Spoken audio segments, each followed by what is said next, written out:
Here are 2 things you need to know to make the perfect Plenny Pot meal. Plus, one secret tip from me that may be illegal in some countries. Plenny Pot kcal is a nutritionally complete hot meal that you can prepare in minutes by adding 2 scoops of the mix to your favorite bowl, adding 200 milliliters of boiling water, and covering it for 5 minutes.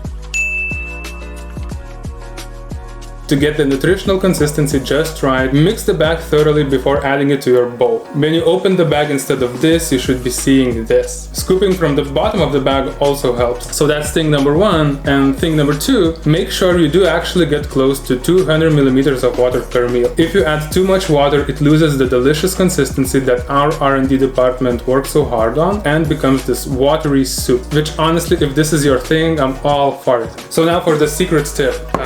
These are the 2 flavors that I've been personally eating, and I really like the flavor of this while preferring the consistency, the noodles of this. So what I like to do